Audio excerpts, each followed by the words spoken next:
Morning and welcome in the next lecture of the electromagnetic field theory.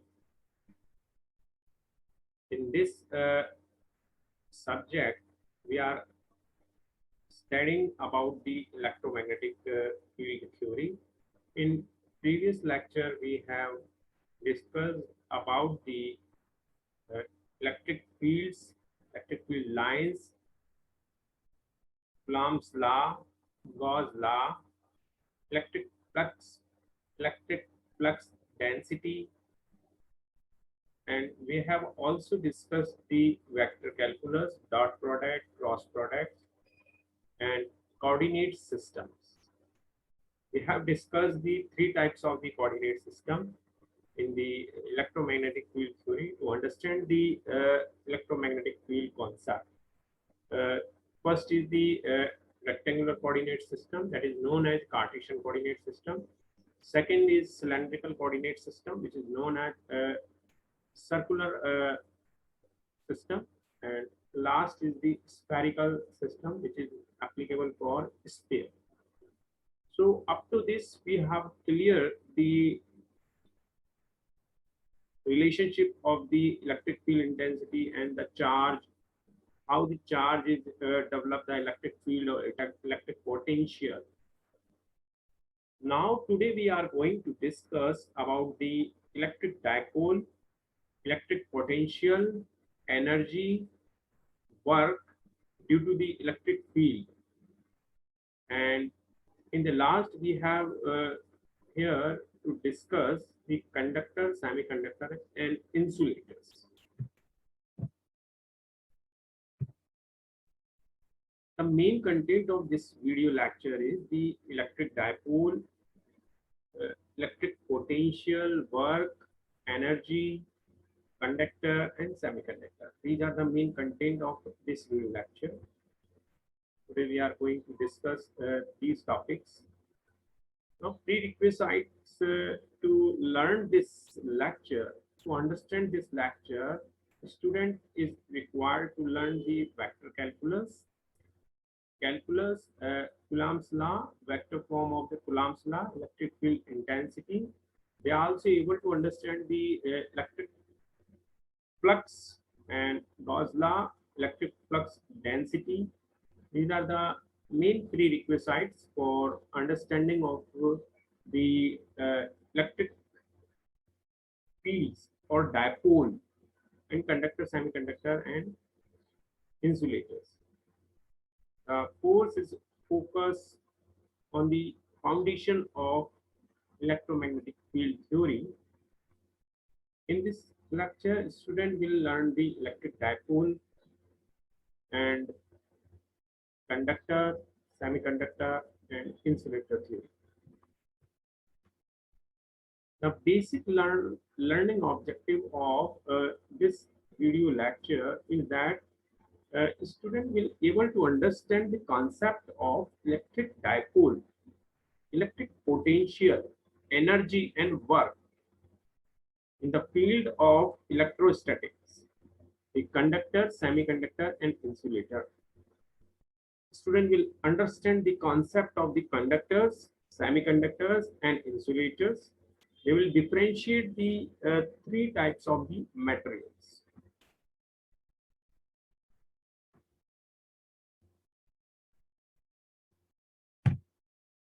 These are the textbook and other references which is used to learn the electric dipoles, conductor, semiconductor, and other field or other topics of electromagnetics. The principle of the electrostatics fourth edition by Sadhu is the very good book for beginners to understand the electrostatics theory. The main outcome of this video lecture is that the student will familiar with the electric dipole, concept of the electric potential, energy, and work in the case of electrostatics theory. They will also understand and learn the conductor, semiconductor, and insulators. They will learn the difference between the conductor, semiconductor, and insulator. They will understand the concept of these three materials.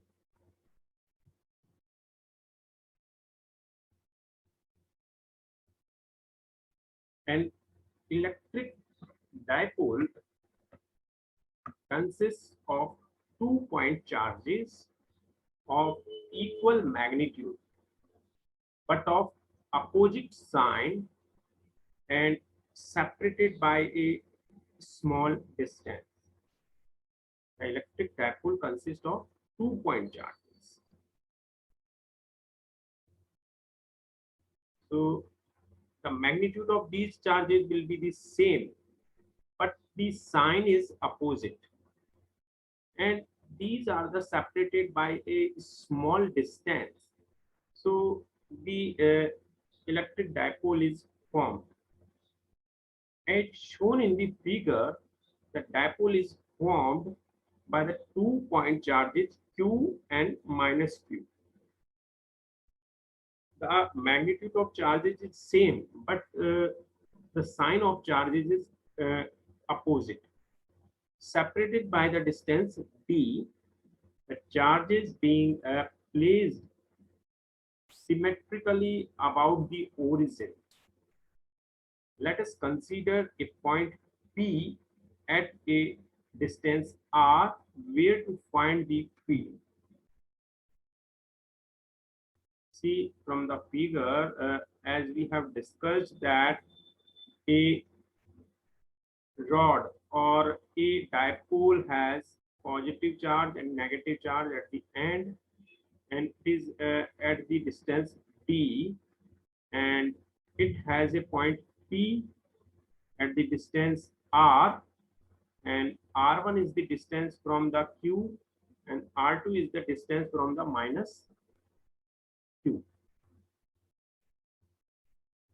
and the angle is formed by the z axis is theta. So this dipole is placed at the origin in the xy plane.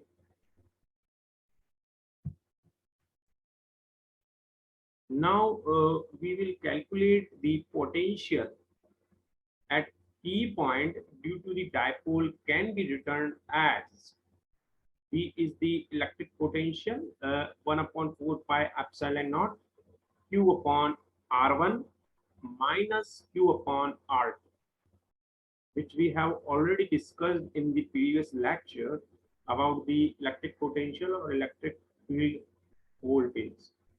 So Q upon 4 pi epsilon naught into R2 minus R1 upon R1 R2. This is the potential at P point due to the R distance or R1 or R2 distance due to the Q and Q charges. So R2 minus R1 is equal to the 2d cos theta upon 2, or it will become d cos theta. From the trigonometry, we are able to calculate it is producing the theta angle with the z direction. So we able to calculate the point P and R2 minus R1, that is the R2 minus R1 is given by the 2 times of d cos theta upon 2. So R1 is equal to, nearly equal to the R2, it is equal to R. Now we assume that R1 R2 is equal to the R. So B equal to the Q upon 4 pi epsilon d cos theta upon R square. So potential at the point P due to the dipole at r distance is written as Q upon 4 pi epsilon d cos theta R square. This is the potential. We can write further that Q d cos theta is equal to the Q d Az dot AY. The quantity P equal to the QD is called the dipole moment of electric dipole. Hence, the expression for the electric potential can now be written as V equal to the P A R upon 4 pi epsilon naught R square, where the P is the dipole moment.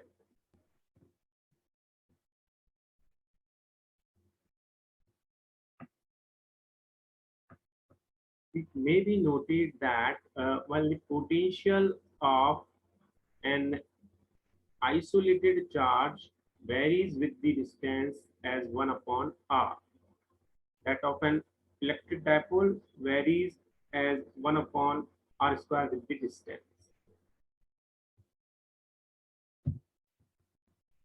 See from this equation, if the dipole is not centered at the origin, but dipole center lies at r, the expression for the potential can be written as P equal to the P, where P is the moment, electric moment, R minus R dash on 4 pi epsilon R minus R dash Q, if the dipole is not centered at the origin. The electric field for the dipole centered at the origin can be computed as equal to the minus del V is equal to del V upon del R AR plus 1 upon R del V del theta A theta, which is equal to the QD cos theta upon 2 pi epsilon naught RQ AR plus QD sin theta upon 4 pi epsilon naught RQ A theta.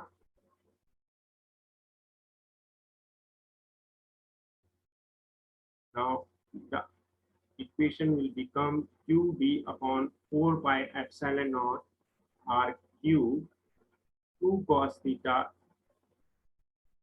EY plus sin theta A theta. So E is equal to the P upon 4 pi epsilon naught R cube. So in the bracket 2 cos theta AY plus sin theta A theta.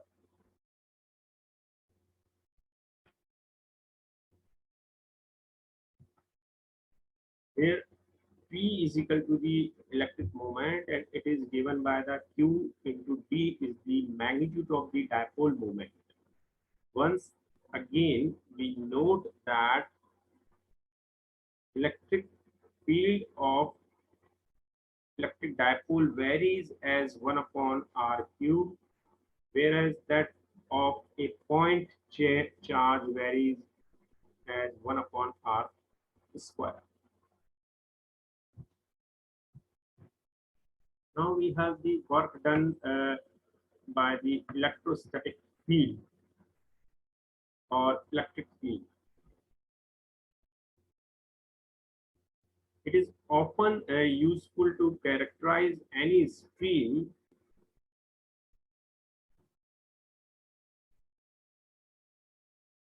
any systems that can impose forces on an object by the work it does that to that object.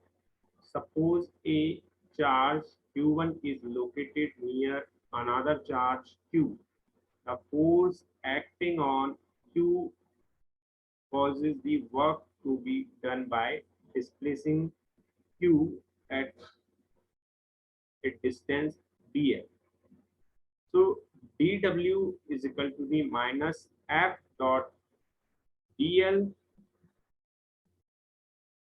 which is equal to q e dot dl.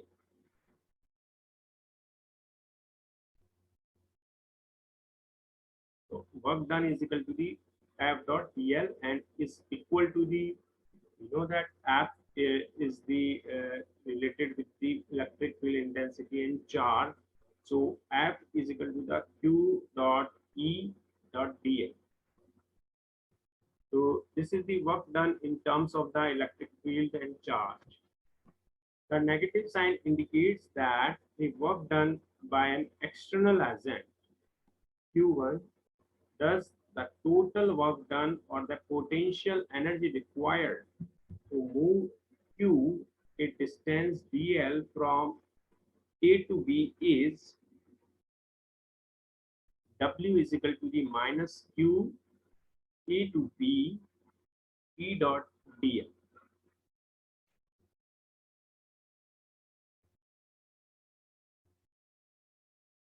So W is equal to the minus Q, integrate from A to B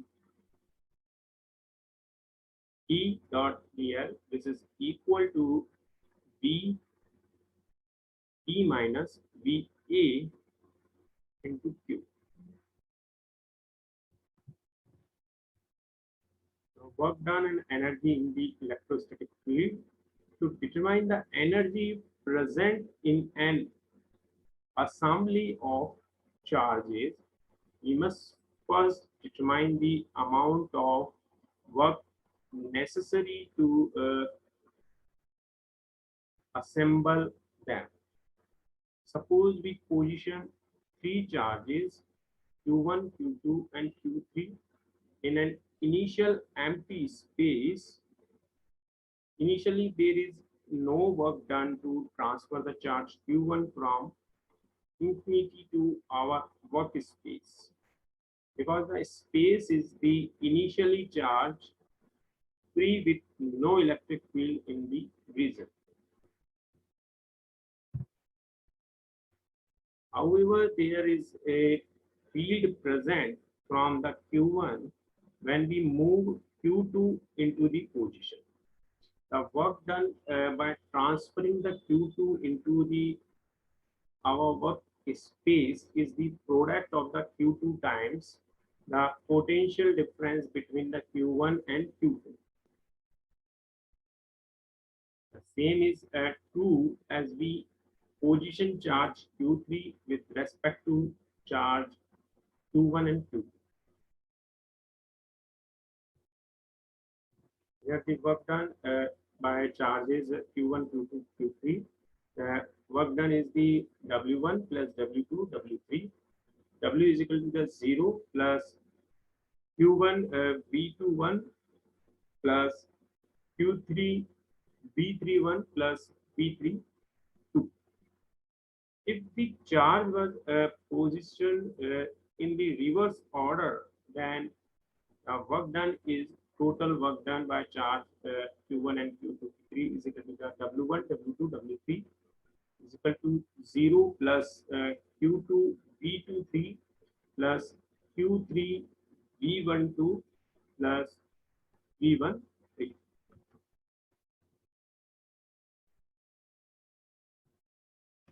Thus, by adding the all the works possibly performed obtained, that is the 2W is equal to the by adding of these two equations in the reverse order and in the forward order. So we will get that 2 of work W is equal to the 0 plus Q2 V23 plus Q3 in the bracket V12 plus V13 plus 0 plus Q1 V21 plus Q3 V31 plus V32. So this is the total work done. It is comes as Q1 V1 plus Q2 V2 plus Q3 V3. So W equal to the 1 upon 2. The summation from value K is vary from 1 to N 2K VK. So work done is the same as summation of the product charge and electric field intensity. So work done is the depend on electric field intensity.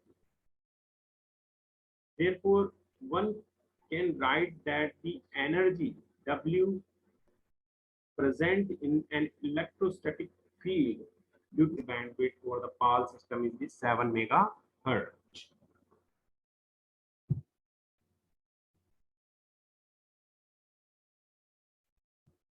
Cancellation of the phase errors. So in the case of cancellation of the phase error, this is the phasor diagram. First is the no phase error.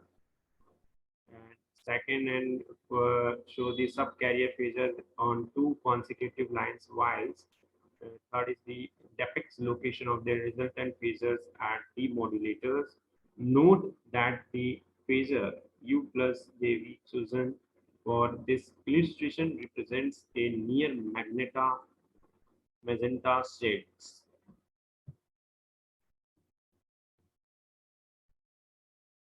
This is the figure B, cancellation of the phase errors. PAL D system. This is the in the PAL D system we have U and V output of UV-DV modulators, and it has some adder and subtractor. This is the PAL coder or transmitter section. Uh, how the signal is transmitted in the case of the PAL transmitter section. So this is the complete block diagram shows that the PAL transmitter section. This is the PAL D receiver. So antenna is received and tuned for VHF and UHF frequencies, and we have a RF type of the super heterodyne receiver for the audio and video signals. So in the receiver signal, color signal is developed in the form of D minus Y, G minus Y, R minus Y. Three color text signal is developed, and this signal is given to the picture tubes. So this is the PAL receiver diagram. This is the again another type of the PAL receivers. Now we have a new type of the color TV standard, that is the SECAM, sequential color A memory, or sequential color with memory. It is used in the French. In the SECAM, only one of the color difference signal is transmitted at a time, that is the during the one line. The other color difference signal is transmitted during the next line. Because of the odd number of the lines per picture, if another line carries, that is R minus Y signal during the one picture, it will carry the B minus Y signal during the scanning of the following picture.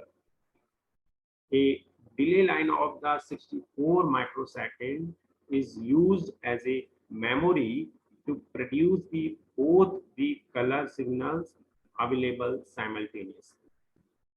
The determination of proper sequence of color line is done by identification pulses. SECAM third, the one variant of the SECAM commonly used, that is uses the 625 lines 50 pins with the channel bandwidth of the 8 megahertz. So there is the difference in the three schemes in the bandwidth. In the NTSC, we used 6 megahertz. In the PAL, we used 7 megahertz, and SECAM used 8 megahertz channel bandwidth. Sound carrier at the 5.5 megahertz. Weighted color difference signal are called the R is equal to the 1.9 R minus Y, and the B is equal to the 1.5 B minus Y. So FM is used for the sound color subcarrier, and hence phase changes does not produce URRs. The weighting factor for R minus Y is minus 1.9. The color subcarrier is at 4.4375 megahertz.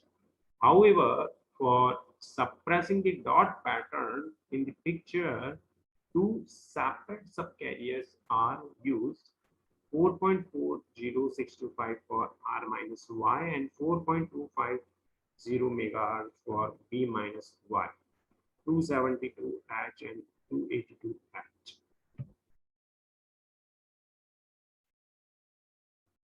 In the next, we have a color difference signal, that is the bandwidth is the color difference signal bandwidth is 1.5 megahertz. The pre-emphasize is used uh, before the FM.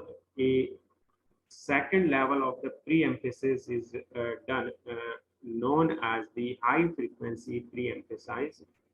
This increases the amplitude of the signal and improves the signal to noise ratio. Switching between DR and DB take place during the line synchronization. Pulse and line identification signals are used to identify and proper switching of the color lines. This is the CCAM order or transmitter section, how the signal is processed and transmitted through the CCAM coder and transmitter section. So through this block diagram, we are able to understand the concept of transmitter. This is the CCAM decoder. Here the signal is decoded from the antenna, and composite video signal is received by antenna and is decoded, and the Y signal and DR and DB signal is produced by the circuitry, and finally to amplifier and make matrix signal is the VR, VG and VB, which is applied to the picture tubes. Now we have the advantages of CCAM. Because of the FM, CCAM receivers are immune to phase distortion. Since only one chrome signal at a time, there is no possibility of crosstalk between the chrome signals. No need for QAM at transmitter. No need for separate manual hue and saturation control. Due to the above, CCAM receivers are simple and cheap. Now we have some disadvantages for the CCAM scheme. The vertical resolution is inferior because one line signal combines with the other to retrieve the color. Luminance is represented by the amplitude of a signal and saturation by frequency deviation. In case of signal fade out, the luminance may be attenuated, but chrome not affected. This may make color more saturated during the fade out. Digitizing CCAM is difficult since only one color difference signal is available at a time.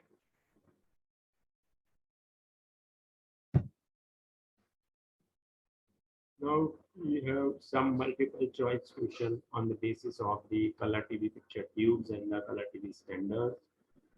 So first type of the multiple choice question: which type of the amplifiers are used in the high level transmitter? A class C amplifier, B class A amplifier, C no amplifier used, and D none of the above. Question number 2: in the digital TV, ADC conversion is done by A pulse code modulated system, B DPCM, C delta modulation, D adaptive delta modulation. In a TV receiver set, Sound and video signals are separated at the A. Video detector, B. Video amplifier, C. Sync separator, D. IF stage. The three primary colors in the luminous signal of a color TV are A. Red, green, orange, B. Red, green, blue, C. Blue, green, magenta, D. Yellow, green, cyan. Next multiple choice question, that is the fifth question. A television system having the that is the n is equal to the 525 and p is equal to the 25 frames per second has a horizontal sync frequency of E 50, B 15,625, C 625, D 525. This is the based on the NTSC scheme or NTSC system. Next, the signals sent by the TV transmitter to ensure correct scanning in the receiver are called A. Sync, B. Home signal, C. Luminous, and D. Video signal. Next, seventh question. The interlacing is used in the TV frames to A. Reduce the illusion of the motion. B. Ensure the scanning of all lines. C. Avoid the flicker. D. Avoid the humming. Question number 8. The separation of the sound and the picture carriers in our TV system is in the megahertz, that is the A is equal to the 5.5 megahertz, B 4.5, C 6, and D 5. Question number 9. The equalizing pulses in the TV are sent during A. Horizontal blanking, B. Vertical blanking, C. Horizontal retrace, D. Flickering.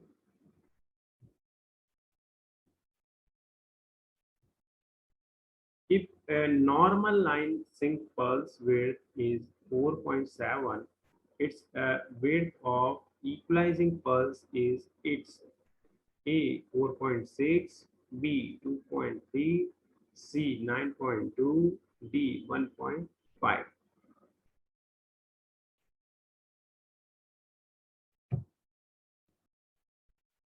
So the conclusion of today's video lecture is that today we have discussed the important part of TV receiver system.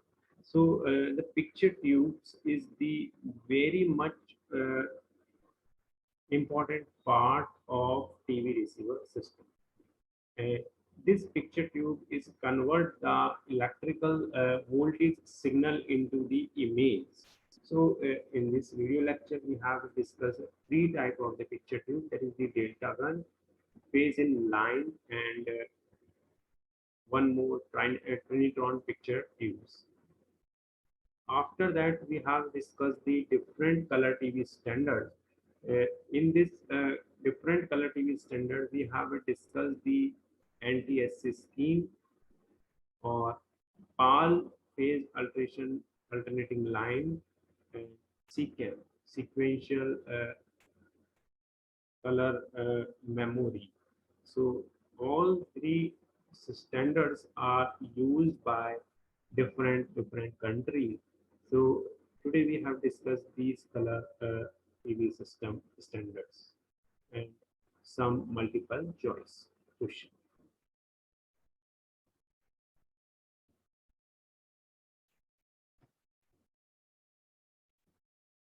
So our main objective of this video lecture is fulfill that the student will understand the picture tube and color TV picture tubes, and they will understand the concept and construction of the color tube picture tubes.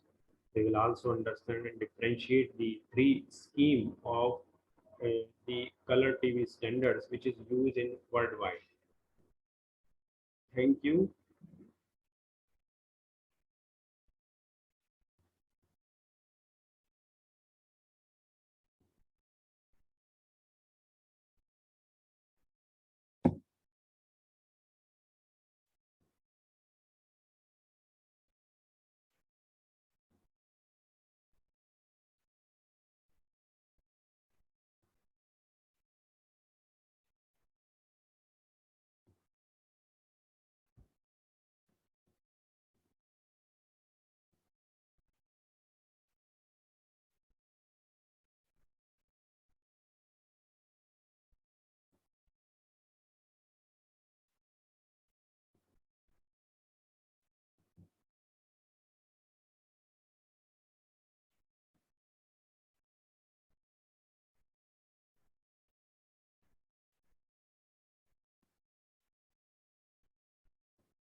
So we have the multiple choice questions.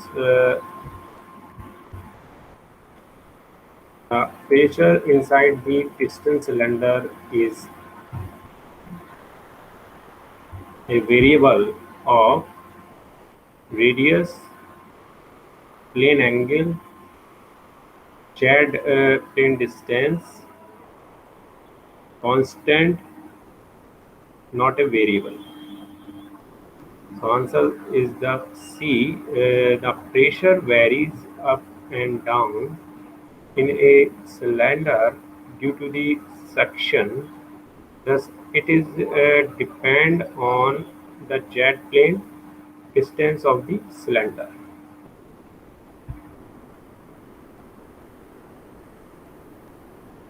Question number 4. Cylindrical system is employed in the waveguides. State true and false. Yes, it is true. The cylindrical system are employed in the circular waveguides, whereas the Cartesian systems are employed in the rectangular waveguide. Okay. Question number 5. A charge located at point P, that is 5 equal to the R, and phi is equal to the 30 degrees, and z is equal to the 2, is said to be in which coordinate system? Very easy questions. You learn this coordinate system today in this lecture, so you are able to solve this question very easily. So question number 5th have four options. A is the Cartesian system, B is the cylindrical system, C is the spherical system, and D is the space system. The explanation for this given question is that the cylindrical system is of the form of R, psi and z, which relates the point given in the question. Cylindrical systems have the following scalar values respectively: A 1 rho and 1, B 1 1 1, C 0 1 0, D 1 0 0.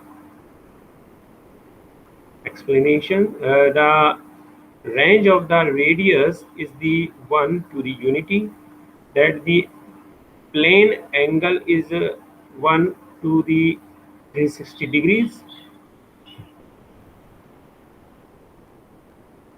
and that of the jet plane is 1 to the infinity. So thus the minimum scalar factor has to be 1 row and 1.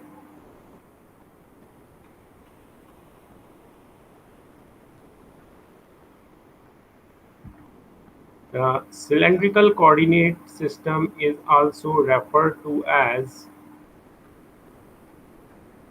A. Cartesian systems, circular systems, C. Spherical systems, D.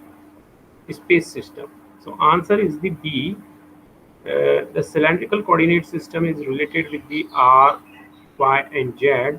Is also called is circular system and is used for systems with the circular dimensions.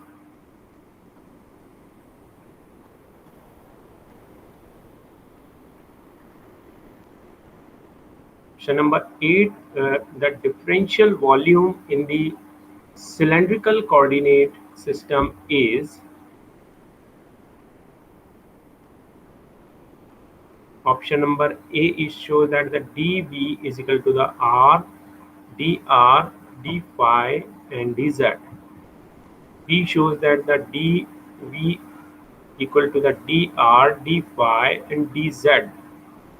C shows that the dV r, dr, d phi, and D is the dV equal to the r, dr. So answer is the A. It is the volume of cylindrical coordinate system. Question number 9. If point P has the Cartesian coordinates, what is the cylindrical coordinate of this point? Only we have to find the value of R. So in the case of the cylindrical coordinate, we are able to find the value of R. It is the under root of x square plus y square. The value of the x is 3 and y is the 4. So 9 plus 16, it is the under root 25. So A is the correct answer in the given question.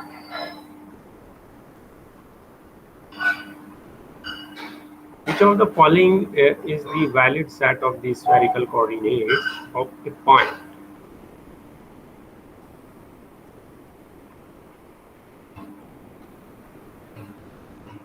(3.5) -1 -1 -pi pi by 2 pi. C is 2 2 2, D is -2 pi by 2 and pi by 4.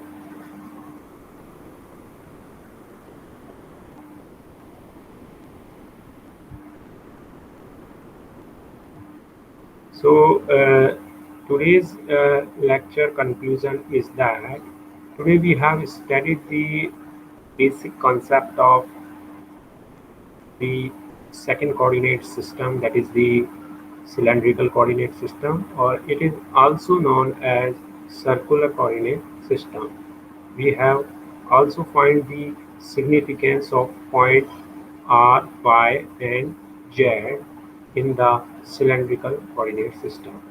In the next section, we also discuss the differential length, differential area of the surface, and volume of the cylinder in the case of the cylindrical system. So today's lecture is conclude that this lecture is based on the cylindrical coordinate system and how the cylindrical coordinate system points can be converted into the Cartesian coordinate system, or Cartesian or rectangular coordinate system may be converted into the our cylindrical coordinate system by using of the transformation techniques. So this is the all about of our today's lecture. So now thank you very much.